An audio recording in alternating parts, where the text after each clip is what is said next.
All right. Look at this. Perfect time for the baby to say hi. That's okay. We thought we were surprising people by having 3 of us, but it turns out there's 4. There's a 4th hidden away. There is a secret baby. Here, I'll just adjust this just a little bit. So, welcome everybody online viewing in, and for our show this week, we have GPS Live for the week of September 30th, 2022. I am Jonathan Singer, and I am joined by Tristan Morris, who is always here, but there's a 3rd member because we had a potential scheduling snafu because a hurricane was coming through, and we invited him, but then we didn't want to uninvite him because we like him, and that is Trace Olifield, least Trace Olifield. Hey, who also Trace. lives in Tampa. I mean, Ian did visit me, right? But I don't think headline news would be awesome that says 50-year-old man breaks out rake because of Cat 4 hurricane. I mean, just we're interesting. We're doing all right. So both Trace and I are local to the Tampa Bay area, and we made it out unscathed. We're very lucky that we're pretty far north of all of the action that happened, and all of the people that are dealing with it down south. We're wishing and hoping and praying for the best for them, because that is a tough one. What you see on the news is real. Yep. I do think it's funny now, like looking back, the fact that Jonathan, you pinged me and you were like, hey, we have a hurricane. I might not be able to do the stream because I might lose power or something. Like, I'll find someone else. And I just pinged Trace. It's like, hey, do you want to be on the show? Without putting together the fact that it's like, same problem. We actually live pretty close to each other too. So high likelihood if either one of us doesn't have power, the other one is in the same boat.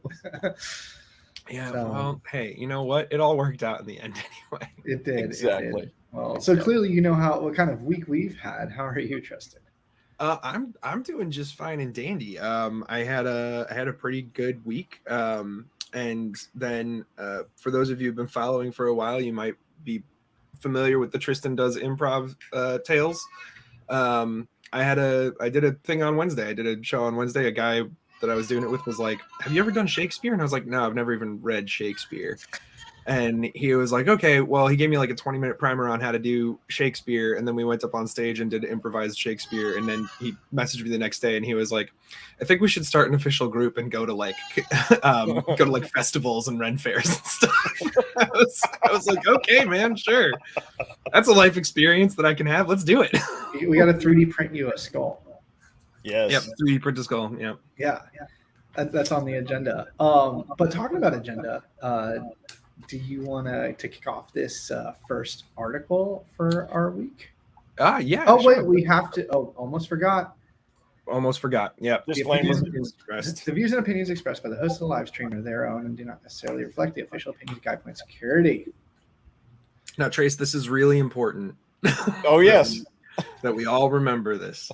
I recall having these conversations before. I know. Okay. So Jonathan's former military, right? You were no. You weren't. No. Weren't you? I thought you were Navy for some reason. Negative there, Captain. Okay, Trace. Nope. What's your? Oh, okay. All right. I'm the only one. Never mind then. But my dad was an MP in the Army, so okay. I lived in that household. I can tell you a lot about it. Yeah, it's just every time we put that up, I think of like all of the weekend safety briefs that I got where they were like, just remember, if you've got it that you're in the military on your social media profile or anywhere else, you're an official representative of the U.S. government. You need to act like it. And I was like, that is not setting a high bar. The U.S. government's not a great representation of the U.S. government. Well, today we are representatives of Guidepoint Security, and that's a very high bar we do have to set. So. As security professionals. Thanks, marketing team. Remember that if we say anything stupid, it is not the official position of Guidepoint Security. It is our own. So, this first story, though, coming into, I can't come up with a bad segue for that. Numerous organizations have been hacked after installing weaponized open source software. This one is a continuation of a story that Jonathan and I talked about on a previous stream where we talked about a weaponized version of PuTTY that was making the rounds and being installed. I still don't know the Real PuTTY website. Again, still could not tell you the Real PuTTY website off the top of my head. It's Soylent Green something. I don't know. It's rough to try and find it. But we actually just talked about that a little bit before this too, is the fact that the official website is the one that looks like it's going to try and hack you. And all of the non-official download sites that like assure you that this is a secure version are the ones where you're like, yeah, I trust this. Yeah. So, well, so what's going on here is it, you know, yeah, the website sources are definitely one of the ways to target, right? Tracy mentioned those clever ads, but this is coming in a little bit different. We've already seen some news coming out around job offers, right, and recruiters of hacking groups that are using platforms like LinkedIn, for instance, to help target individuals in this really just crazy tech hungry market that we're in, right? Yeah, and with the fact that the job market has been kind of in this rocky space for a while, right? That's also like prime space to be like reaching out as a recruiter and being like, hey, you know, I have this amazing job in the tech industry for you to take a look at. You just need to download this version of Putty. Like, it's a strange thing, but it's people are desperate enough to go after it. Hey, it sounds like a normal process, right? Like, we're going to use these tools in our environment. I want you to go ahead and test them out. Show us your skills with the tools, right? Yeah. Oh, sure, no problem. I can do that, right? It is. That or, you know, we've seen everything from like download this as part of your assessment or skills test. Like you know what you said as far as does this tool work on your system? To you know, I'm going to have you connect in as part of our interview session, right? Like, you know, there's all different kinds of things that we're seeing coming from this, and it gets definitely tough because they're the profiles that we're seeing, right? They're fairly accurate. In fact, I was just reading an article this morning put out from Krebs on Security around fake CISO accounts on LinkedIn, where it's so pervasive that outside business hierarchy websites that like track down executive roles are looking at LinkedIn's fake CISO profiles and then attributing that to their, like, you know, almost like Crunchbase, how they show like who's in charge of a company. I think Crunchbase is doing a little bit better at it, but there are plenty of websites out there that are looking at these you know, social media websites and considering that the source of truth. Yeah. Well, it's easy to really like easily put up a fake profile, put up fake experiences, right? So I guess your virtual CISO is a fake CISO anyway. So fake virtual CISO. It's funny. There's actually non-security related, but just kind of touching on the topic of like open source, or not open source, but like open source intelligence, basically, right? Like and scraping data from places and then it going somewhere else where someone looks at it and says, oh, this is a verified source. I actually just saw a story this week about a guy who used to write fake quotes for ClickHole, the Onion spinoff site. And so he once wrote a quote for to attribute to Paula Abdul about like her first kiss or something like that. And then the joke was that like it was Paula Abdul talking about how her week has been. So it's like, oh, her first kiss was this week. But a bunch of quote sites then scraped that quote without the joke portion of it. And so there's now this fake story going around about Paula Abdul's like first kiss on a playground or something like that. But he's like, it just proves that like all of these sites, they don't do any checking. And you got to think about the same thing for, you know, this kind of thing, especially when you're looking at, you guys just mentioned, right, like fake LinkedIn profiles for CISOs and things like that. But going back to what we were talking about with like the downloads for these sites, like if you look at the list of things that, this is, by the way, attributed back to Lazarus Group, the group that was responsible for the Sony hack back in 2014. And they're also known as Zinc by Microsoft, right? Those, two different names for the same thing. But you look at the list of stuff. So there's Putty, there's Kitty, Tight VNC, Sumatra PDF Reader, like a few other PDF readers. You know, all of these things being pulled together, and you think of this kind of software is the kind of stuff that you would typically go to like a mass aggregate download, like software download site, and find it and rely on it. And there's really not much in the way of guarantee that those sites are doing proper checks to make sure that these are the proper versions of the things that they are sending you. So you always have to think about that too, right? Those sites are just aggregating and spitting back out download links in a lot of cases. So And to be honest, most of these things, when you run them, you'll never even know that they were infected or that they're laced with malware, right? And you're just going to get it, you'll download it, and you'll move along your day. Meanwhile, you've opened the back door for the bad guys, right? And had no idea. Really, really important lesson to take away from this is the fact that people are doing these things on their work computers, right? So when it comes to cybersecurity for the organization, right, tightening up your controls on what types of things, whether people can install things on their machines or not, taking advantage of whitelisting that's either built into the OS itself or external tools. All those kinds of things are going to be really important because these people are going to install stuff like this on their work computers.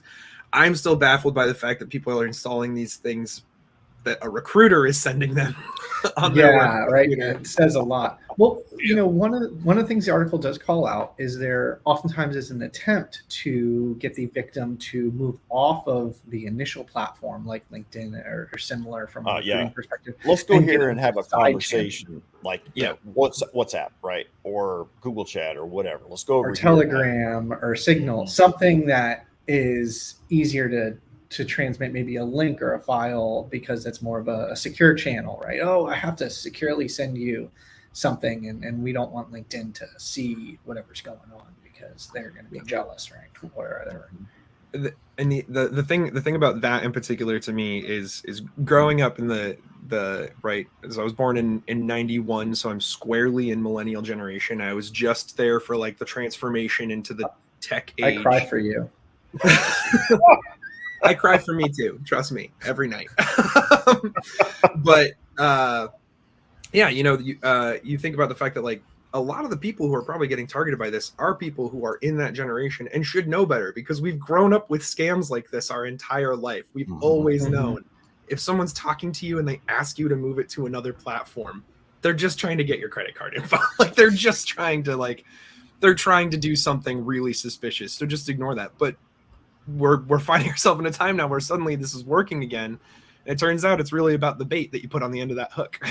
It's not about the fishing line itself. Talking about things that are working again, it feels like almost a double hit for a double O day coming in, right? This week, Microsoft dropped some announcements regarding some critical CVEs for Exchange on-prem. And I was reading somewhere online earlier, right? We always say, don't roll your own crypto. Well, apparently the new ones, don't host your own email server.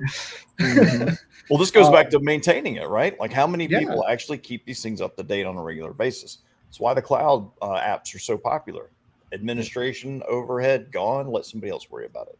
Right? Yeah, and my understanding is there isn't necessarily a patch available right now, but it is very possible that I'm wrong with that statement. But from what I'm reading, the article is coming to us from Naked Security that it's a chain of two vulnerabilities. One of them helps lead to the second one, similar to kind of what was happening with Proxy Shell, which wasn't that long ago.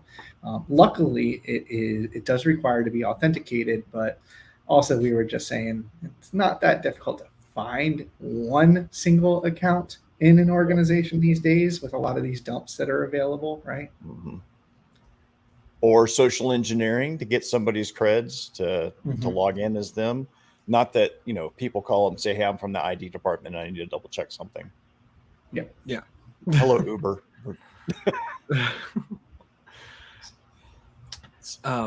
But yeah, I mean, looking through the attacks themselves, I mean, or the 0 days themselves and the ways that they can be exploited. It's two that can be chained together, which I think you mentioned already, Jonathan. But I think one of the takeaways here, you mentioned there's not necessarily a patch yet.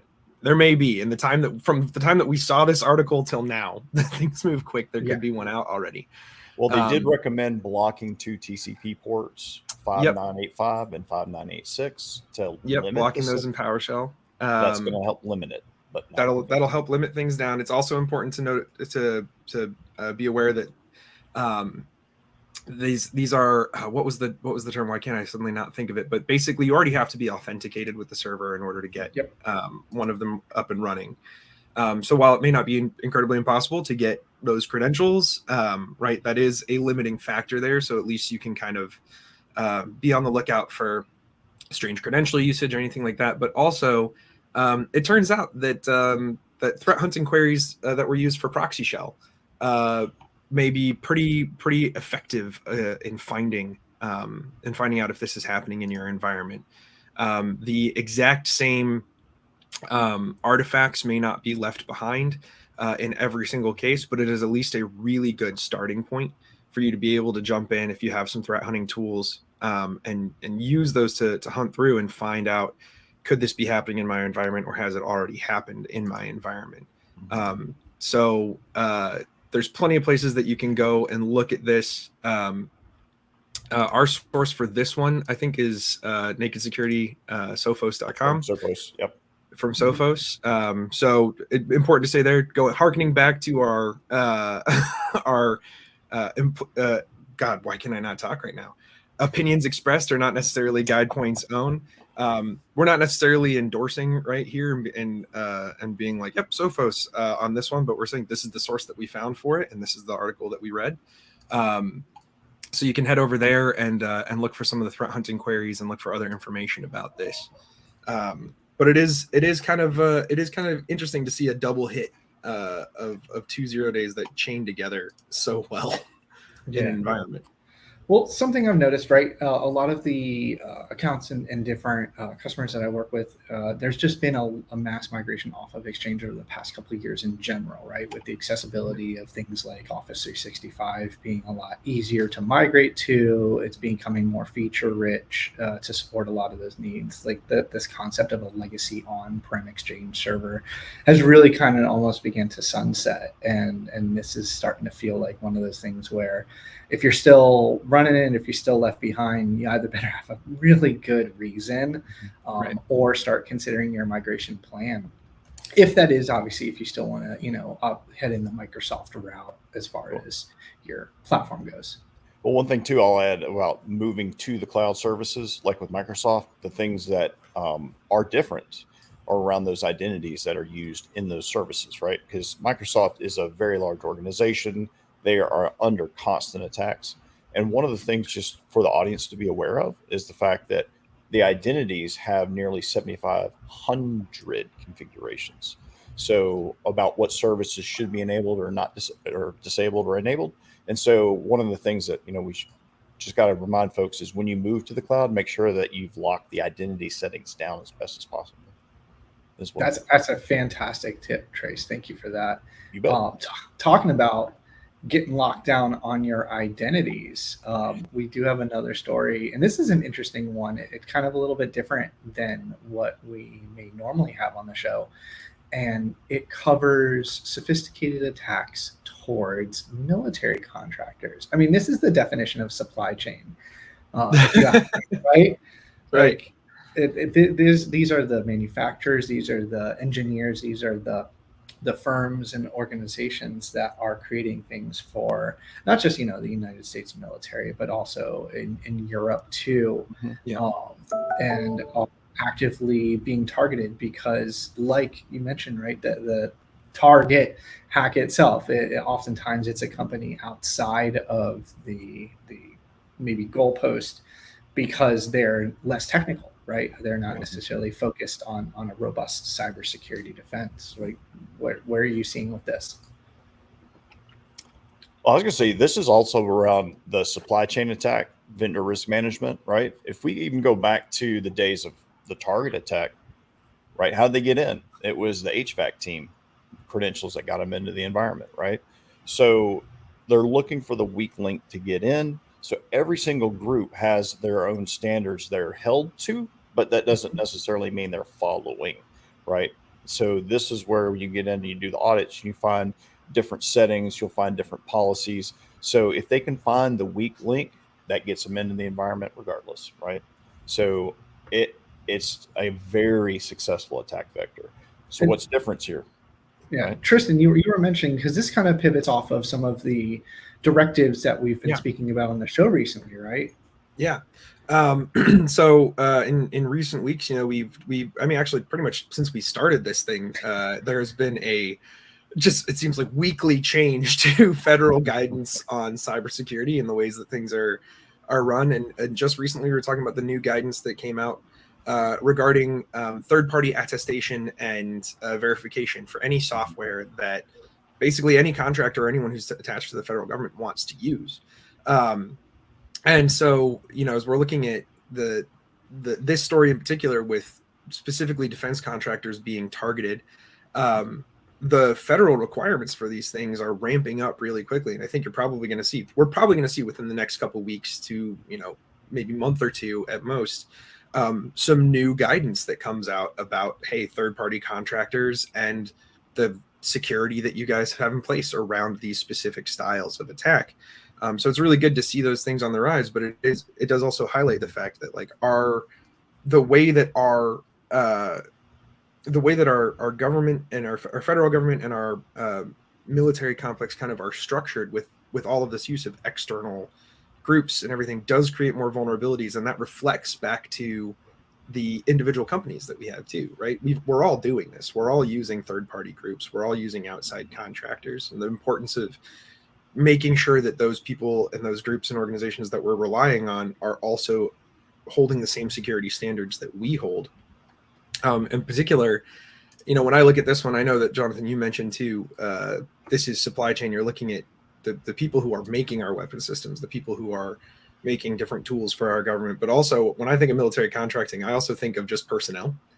There's just a lot of personnel contracting that goes on in the government as well. And it comes down to those people too, right? Those people are just as vulnerable to clicking on a phishing email or falling prey to the attacks that we were just talking about a couple of minutes ago with Putty and Kitty and all of these other exploited pieces of software. I actually don't know where I'm going with this. I lost the point a couple seconds. So one of the interesting call-outs that I did want to highlight coming to us from Dark Reading is that there has been some recent research that was conducted against the security practices, particularly of the top 100 defense contractors. And the findings show that nearly a third, 32%, are vulnerable to ransomware attacks. And this is coming from a number of factors, stuff like leaked or compromised credentials, weak practices when it comes to credentials, application security, and also not utilizing modern security technologies like TLS.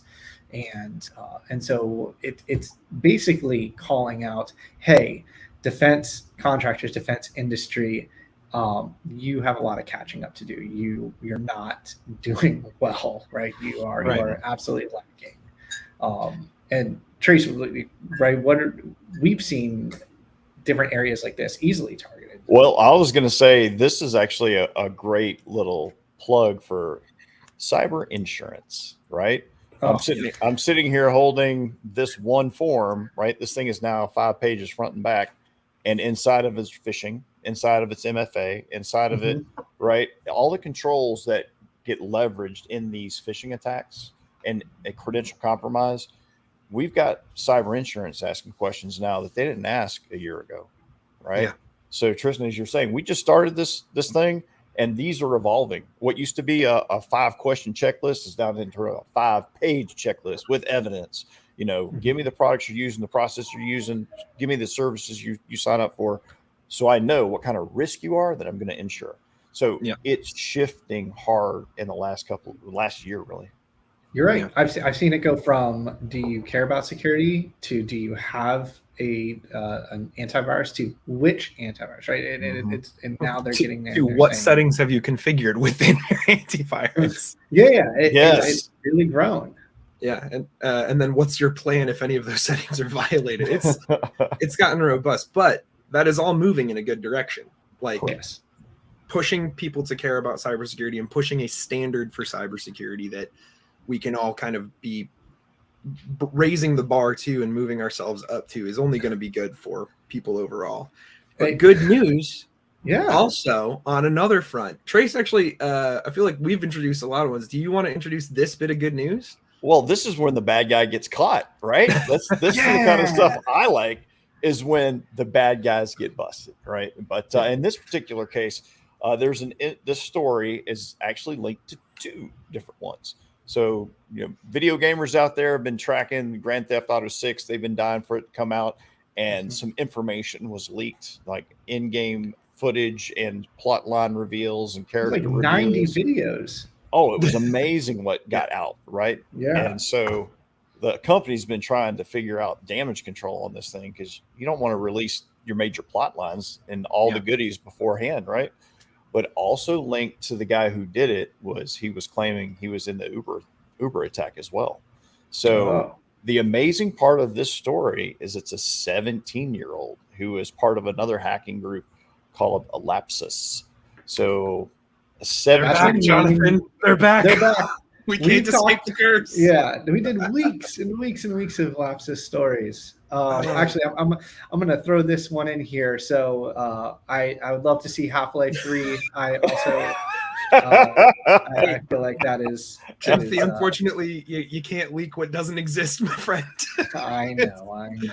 But no, you're right. They're back. We've heard from them in the past. So more arrests are being made. And this individual that was picked up, 17 years old, right? Just a kid, and under charges related to, as you mentioned, Uber and Rockstar with Grand Theft Auto 6. But this goes to show that we can't necessarily put a profile on kind of these different hacking organizations and groups. I know in the past we've spoke about, different types of professional organizations that they drive Lamborghinis, they report to the office, and they have tech support in the ransomware industry. On the polar opposite end, it's a similar in the anonymous model, right, which is just a sparse group of teenage angst across the internet. Which Timothy just threw in the comments there. Is Lapsus the next Anonymous? And we don't know. Maybe. I would love to see, with as prolific as Lapsus has been and the things that the Lapsus group has accomplished just in the year, like some of the high profile stuff that we saw, I would love to see them actually have like a goal in mind. A focus. Right? Yeah, a focus in on something. Not endorsing cybercrime at all, but there is some small level of respect that I hold for some of the larger things that Anonymous has done, where I'm like, well, at least you're accomplishing something. You're trying to do something here. You're not just going after getting some crypto, right? And I think what's crazy too is how laws across the country or the world in the various countries have to apply to this. You got somebody who's underage who's pulled off a multi-million-dollar deal. What do you do with them? Because he's now crossed, country boundaries, and he's underage. Like, how do we handle this? What's the corrective behavior besides give him a job? I think one of the big takeaways is there's still, a key detail. These are very large businesses, very large companies that have robust security programs, right? I'm speaking in a positive light here in the sense that I would hope that they do. Stay in the corner.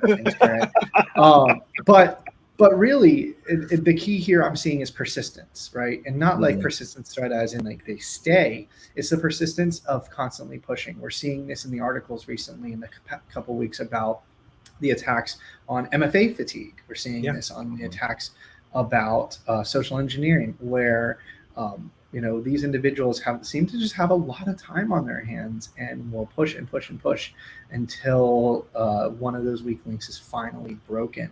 And so it seems like there's almost no amount of cybersecurity from a digital and a technical perspective that you can implement. It suddenly comes down back to a people kind of challenge, and this is why it's so important to have the training, right? I know we just went through it here where we got to watch the videos and you got to do it.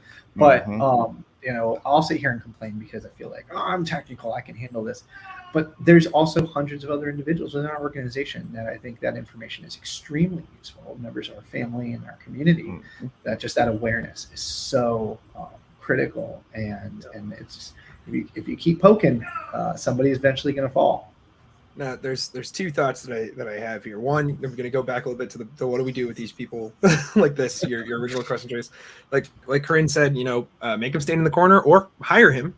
Right? That's, I think, a really important option. I mean, even the U.S. government started looking at how do we change our requirements around getting a security clearance so that we can pull in these younger people who have clearly different values that have been established, right? But like they're the ones who know how to defend against these things because they're the ones who know how to do these things. Like, how do we pull that kind of expertise in? I think we should start looking at that, right? When you have these offenders, like the option being, hey, you can go serve the time, the punishment that's laid out for this, or you can, meet these requirements, go work within the industry and do these things. The same way that, we give, sometimes we give everyday offenders and lawbreakers the option, this or community service, this or military, right? Like, I think that's a thing.